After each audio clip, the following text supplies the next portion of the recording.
حقت عيناي شوقا ولطيبة ذرفة عشقا فأتيت إلى حبيبي فأتاه الوحي فأشرق اقرأ اقرأ يا محمد.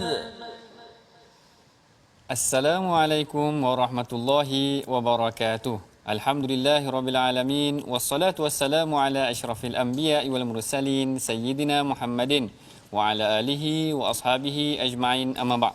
Apa khabar tuan-tuan puan-puan yang berada di rumah sekalian? Mudah-mudahan semuanya berada dalam keadaan yang sihat sejahtera, tenang dan bersemangat dalam mempelajari ilmu kita pada hari ini insya-Allah. Seperti biasa, dalam rancangan My Hadis Time Rasulullah Suri Teladan ini, saya akan mulakan dengan satu hadis bagi membincangkan ataupun sebagai galakan terhadap pengajian kita pada hari ini. Seperti biasa, Rasulullah pernah menyebutkan, baginda sallallahu alaihi wasallam bersabda, man salaka tariqan yaltamis fihi ilman sahhalallahu lahu tariqan ilal jannah.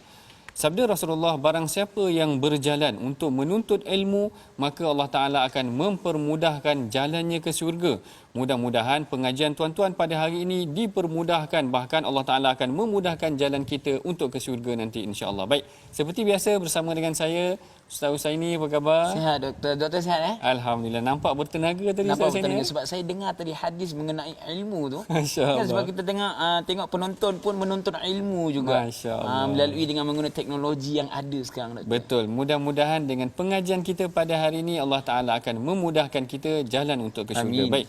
Kalau tuan-tuan, puan-puan yang berada di rumah masih ingat lagi, sebelum ini perbincangan kita banyak berkenaan tentang hukum, dan penghujung suratul Baqarah kita telah menceritakan tentang kelebihan dua ayat yang terakhir daripada suratul Baqarah. Maka pada hari ini kita akan masuk pada surah yang baru, iaitu surah Ali Imran. Masya-Allah, menarik surah Ali Imran ini. Sebelum kita bincangkan mengenai ayat yang akan dibacakan dan hadis-hadis berkaitan, mari sama-sama seperti biasa kita dengarkan dahulu bacaan yang akan disampaikan oleh Ustaz Husaini. Terima kasih doktor. Assalamualaikum tuan-tuan dan puan-puan yang berada di rumah. Insya-Allah kita buka mushaf kita, kita tengok suratul Imran, surah yang baru, melihat pada ayat yang ke-7 insya-Allah, muka surat yang ke-50. Sama-sama mudah-mudahan mendapat kita rahmat berkah daripada Allah Subhanahu wa taala insya-Allah. Insya-Allah. والذي أنزل عليك الكتاب منه آيات محكمات هن أم الكتاب وأخر متشابهات فأما الذين في قلوبهم زيغ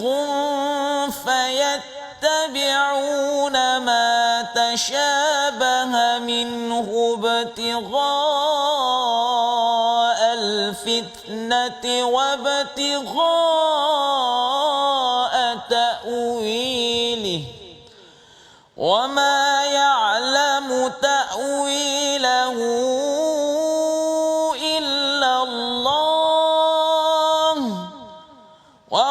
والراسخون في العلم يقولون آمنا به كل من عند ربنا وما يذكر إلا أولو الألباب صدق الله العظيم. Sadaqallahul azim. Tuan-tuan, puan-puan yang berada di rumah, sekiranya tuan-tuan perhatikan ayat yang dibacakan oleh Ustaz Husaini tadi, ayat ke-7 daripada surah Ali Imran sebenarnya mengungkapkan tentang isi kandung Al-Quran secara umum, iaitu Allah Ta'ala menceritakan tentang di dalamnya ada ayat muhkam, ayat yang jelas, kemudian ada ayat yang mutasyabihat, dan ada ayat yang Allah Ta'ala sahaja yang mengerti tentang isi kandung kaitan ataupun isi kandung Al-Quran yang ada di dalam yang disebutkan di dalam Al-Quran. Baik, mengenai pula tentang hadis yang berkaitan dengan ayat ini, mari sama-sama tuan-tuan puan-puan kita perhatikan apakah hadis yang berkaitan yang akan kita ulas yang mempunyai kaitan dia dengan ayat yang ke-7 daripada surah Ali Imran ini. Mari sama-sama kita perhatikan dalam slide hadis yang diriwayatkan daripada Sayyidatina Aisyah an Aisyah radhiyallahu taala anha qalat tala Rasulullah sallallahu alaihi wasallam hadhihi al-ayah huwa alladhi anzala 'alaika al-kitaba minhu ayatun muhkamatun hunna ummul kitabi wa ukharu mutasyabihat fa ammal ladzina fi qulubihim zayghun fayattabi'una ma tashabaha minhu ibtigha'a al-fitnati wa ibtigha'a ta'wilihi wa ma ya'lamu ta'wilahu illa Allah warasikhuna fil 'ilmi yaquluna amanna bihi kullun min 'indi rabbina wa ma yadhakkaru illa ulul albab. Qalat qala Rasulullah sallallahu alaihi wasallam fa idza ra'aitil ladzina yattabi'una ma tashabaha minhu fa ulaika alladzina sammallahu fahdharuhum. Maksudnya daripada Aisyah radhiyallahu taala anha, beliau berkata Rasulullah sallallahu alaihi wasallam membaca ayat ini, iaitu ayat yang ke-7 tadi, dialah yang menurunkan kitab Al-Quran kepadamu wahai Muhammad. Di antaranya ada ayat-ayat yang muhkamat, itulah pokok-pokok kitab Al-Quran, dan yang lain iaitu ayat mutasyabihat. Adapun orang-orang yang di dalam hatinya cenderung ke arah kesesatan, mereka mengikuti yang mutasyabihat untuk mencari-cari fitnah dan untuk mencari-cari takwilnya, padahal tidak ada yang mengetahui takwilnya melainkan kecuali Allah. Dan orang-orang yang berilmu berkata, kami beriman kepadanya, iaitu Al-Quran, semuanya daripada sisi Tuhan kami, tidak ada yang dapat mengambil pengajaran kecuali orang yang berakal. Lalu Sayyidatina Aisyah pun berkata, Rasulullah sallallahu alaihi wasallam bersabda, jika kamu melihat golongan yang mengikut perkara yang mutasyabih, iaitu yang samar, maka ketahuilah bahawa mereka ialah golongan yang dinyatakan oleh Allah, maka berwaspadalah. Hadis ini diriwayatkan oleh Al-Imam Bukhari dan Muslim. Masya-Allah, sebenarnya cantik hadis ni tuan-tuan puan-puan yang berada di rumah. Hadis ni pada hakikatnya menghuraikan apakah isi kandung ayat yang dibacakan oleh Ustaz Husaini tadi. Baik, perbincangan yang selanjutnya akan diteruskan lagi selepas daripada ini. Jangan ke mana-mana. My Hadis Time, Rasulullah Suri Teladan.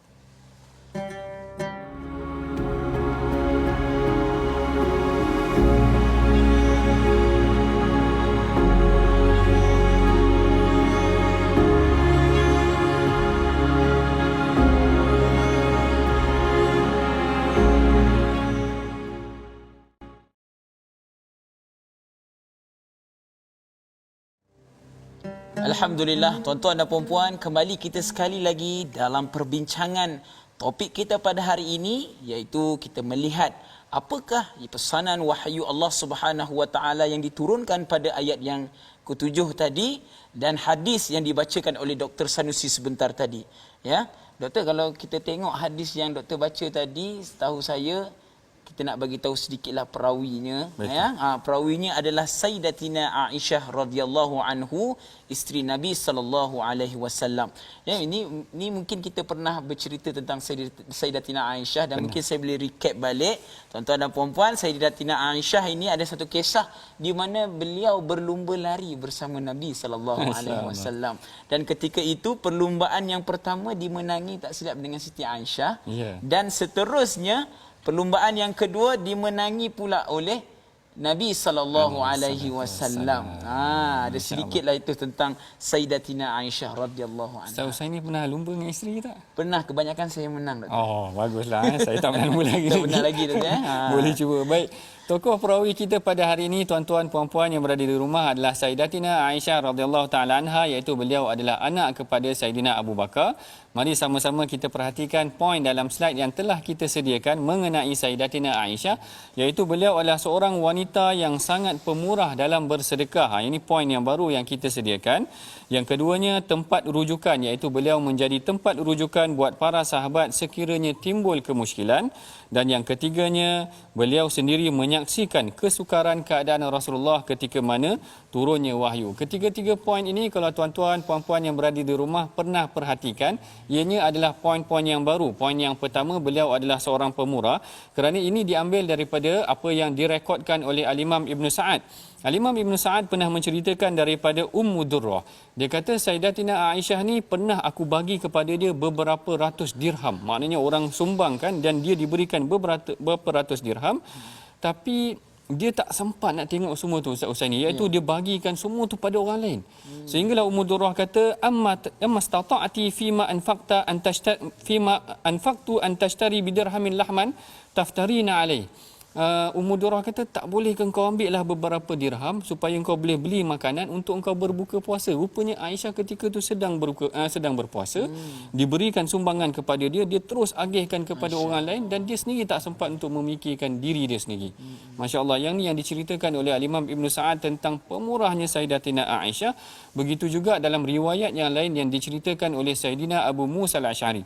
Sayyidina Abu Musa Al-Asy'ari pernah berkata, dia kata ma ashkal alaina ashaban Nabi sallallahu alaihi wasallam. Dia kata tidak ada satu masalah yang kami keliru di kalangan para sahabat Nabi an haditsin qad, tentang satu hadis sekalipun, fasa'alna anhu Aisyah, lalu kami bertanya kepada Sayyidatina Aisyah, illa wajadna indaha minhu ilman, melainkan kami akan dapati ada satu ilmu yang baru yang diceritakan oleh Sayyidatina Aisyah. Masya-Allah, bayangkan sahabat ni mereka alim dah, maknanya banyak mengetahui ilmu daripada Nabi semuanya, tapi bila ada kemusykilan tentang hadis, jumpa dengan Aisyah, dapat lagi satu ilmu baru. Masya-Allah, dia adalah sumber tuan-tuan kepada ilmu yang dianugerahkan ataupun disampaikan oleh Rasulullah kepada beliau sendiri. Baik, ini mengenai tentang tokoh perawi kita pada hari ini, iaitu Sayyidatina Aisyah radhiyallahu taala anha.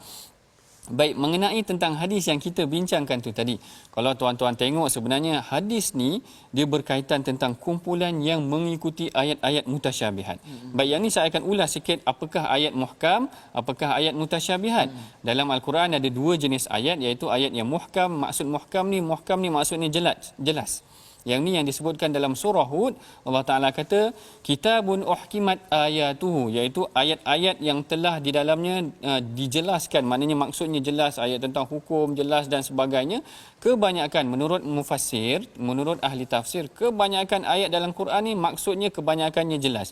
Cuma ada beberapa ayat yang mutasyabihat Ustaz Husaini. Bagi contoh macam sifat-sifat Allah, benda-benda yang kita tak pasti bagaimana sifat Allah tu, maka jangan diikut tentang perkara tu, kerana dibimbangi kita, macam yang disebutkan dalam ayat Quran tu tadi, mereka mengikuti ayat-ayat yang samar-samar ni kerana ingin menimbulkan fitnah. Ibtigha'al fitnati wa ibtigha'a ta'wili. Mereka cuba menimbulkan fitnah, meragukan manusia.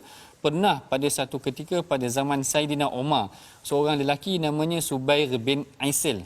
Pelik sikit nama dia. Subair bin Aisil. Nama dia agak pelik sikit. Dia dikatakan, yang ni dikisahkan oleh Al-Imam Qurtubi.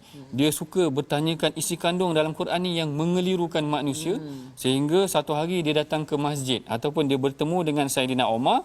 Umar tanya dia, "Man anta? Engkau ni siapa?" Lalu dia cakap dengan penuh tawaduk, "Ana Abdullah Subair." Aku adalah hamba Allah Subair. Lalu Umar pun kata, "Wa ana Abdullah Umar." Umar pun kata, "Aku pun hamba Allah juga." Umar lalu ditanya soalan yang mengelirukan tu, Umar ambil pelepah tamar, pukul terus kepala dia. Umar kata, "Engkau datang dengan soalan yang menyebabkan manusia keliru. Tentang isi kandung ayat Quran ni, yang jelas ambil yang jelas, yang mengelirukan jangan diperhebahkan ataupun jangan menyebabkan manusia ragu-ragu tentang ayat Al-Quran tersebut." Lalu dia pun kata, faqad wallahi dhahaba ma kuntu ajid fi ra'si. Tadi apa yang ada dalam kepala aku, lepas kena ketuk dengan Saidina Umar, hilang terus dah tak ingat dah apa yang ditanyakan tadi. Baik, perbincangan yang selanjutnya akan kita teruskan lagi selepas daripada ini. Jangan ke mana-mana. My Hadis Time, Rasulullah Suri Teladan.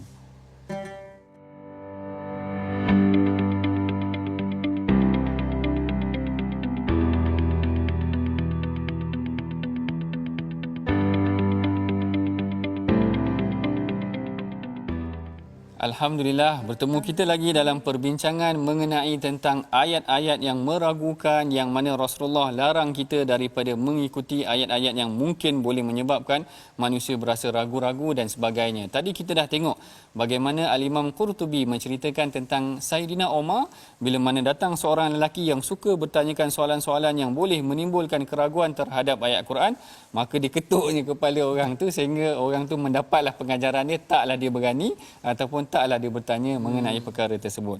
Dalam situasi semasa Ustaz Husaini, ada tak perkara-perkara yang orang sekarang ni timbulkan keraguan yang menyebabkan masyarakat rasa ragu-ragu tentang Al-Quran ke ataupun tak jelas? Dia sebenarnya kalau ini pandangan saya, orang yang bertanya tentang sesuatu ataupun ayat-ayat yang mutasyabih ni, ayat-ayat yang tidak jelas, sebenarnya mereka ini nak tahu tentang keadaan tersebut. Contoh kan ayat jannat jannat tajri min tahtihal anhar, kan, syurga pada bawahnya mengalir air sungai. Dan kita kalau mengikutkan kita punya panca indera, kita punya pemikirannya, dia melebihi langkauan pemikiran kita. Jadi orang-orang begini dia bertanya sebenarnya mungkin jelah nak tahu sebenarnya, kan. Tapi benda sebegitu sebenarnya sangat memudaratkan dan boleh menimbulkan fitnah. Ya, sedangkan takwil itu Allah dah terangkan dalam situ, ya, wa ma ya'lamu ta'wilahu illallah. Takwil itu tidak diketahui oleh sesiapa kecuali Allah. Begitu juga dengan hadis yang doktor bacakan sebentar tadi. Masya-Allah. Hebat Ustaz Usaini bagi huraian tu dah tadi, ya. Sebenarnya apa yang disebutkan oleh Ustaz Usaini tadi pernah dinyatakan oleh Syekh Dr. Tantawi, iaitu Syekh Al-Azhar sebelum ni, yang mana dia menyenaraikan beberapa poin yang menunjukkan ada perbahasan yang mungkin tidak jelas, yang tidak perlu kita terlalu mendalam mengenainya. Sebagai contoh, dia kata tentang bagaimana manusia dihidupkan semula. Kerana dia kata persoalan ni pernah ditanyakan oleh Quraisy, "Aiza kunna turaban inna la fi khalqin jadid?" Apakah bila aku dah mati nanti macam mana aku nak hidup semula? Ditanya soalan-soalan yang seakan-akan meragukan Al-Quran itu sendiri. Quraisy buat sebegitu kerana persoalan-persoalan tersebut akan meragukan manusia tentang Quran. Macam tu juga tentang apa yang disebutkan oleh Ustaz Usaini tadi, Dr. Syekh Tantawi menyebutkan, dia kata kaifa yakunu na'imul jannah, macam mana sifat nikmat syurga apa semua tu tidak diketahui melainkan Allah Taala. Macam tu juga tentang wama haqiqatur ruh, bagaimana pula dengan hakikat roh, kita pun tak tahu tentang hakikat roh dan sebagainya, maka tidak perlu diperbahaskan terlalu panjang. Bahkan yang paling penting adalah kita bertadabbur dengan Al-Quran dengan harapan kita mengambil pengajaran isi kandung daripada ayat Al-Quran. Perhatikan bagaimana Rasulullah bila mana baca Al-Quran menangis dan sebagainya, itu poin lebih utama dalam kita mempelajari Al-Quran. Baik, kita telah pun hampir sampai ke penghujung rancangan. Sebelum kita mengakhiri pengajian kita, mari sama-sama kita bacakan dahulu resolusi pengajian kita pada hari ini, iaitu resolusi daripada hadis yang kita baca. Yang pertama, iaitu kita hendaklah sentiasa mengikhlaskan hati serta mensucikan jiwa, kerana kesucian jiwa akan memudahkan kefahaman kita kepada Al-Quran. Yang kedua, kita hendaklah mempelajari ilmu tafsir serta berpegang kepada penafsiran yang benar, bukan penafsiran yang tidak benar tadi. Dan yang ketiganya, memperbanyakkan sedekah seperti mana yang dilakukan oleh Sayyidatina Aisyah. Jadi ini 3 pengajaran, 3 resolusi yang kita boleh amalkan di rumah nanti insya-Allah. Baik, seperti biasa di penghujung rancangan ini saya menyeru kepada tuan-tuan, puan-puan yang berada di rumah sekalian agar marilah sama-sama kita menyumbang kepada tabung gerakan Al-Quran. Tabung yang akan kita gunakan untuk memperkasa, memperbanyakkan lagi pengajian Al-Quran dan hadis kita. Mudah-mudahan sumbangan tuan-tuan akan dirahmati dan diberkati oleh Allah. Seperti biasa, bagi mengakhiri pengajian kita pada hari ini, marilah kita bersama-sama mengangkat tangan, berdoa kepada Allah Ta'ala. Mudah-mudahan Allah Ta'ala jadikan kita di kalangan orang yang suci hatinya untuk memahami dan bertadabbur dengan Al-Quran, tidak mengikut perkara yang mutasyabihat, bahkan kita berpegang kepada ajaran yang telah disampaikan oleh Allah dan Rasulnya. Silakan Ustaz. Baik, terima kasih Doktor. InsyaAllah tuan-tuan dan puan-puan, sama-sama kita mengangkat tangan, berdoa memohon kepada Allah Subhanahu Wa Taala agar diberikan kefahaman di dalam agama, ya, supaya kita tidak menjadi hamba-Nya yang mencari-cari ilmu itu sampai mengakibatkan fitnah itu berleluasa. InsyaAllah sama-sama, mudah-mudahan Allah memberkati dan merahmati kita. Bismillahirrahmanirrahim. Alhamdulillahi Rabbil Alamin. والصلاة والسلام على أشرف الأنبياء والمرسلين وعلى آله وصحبه أجمعين.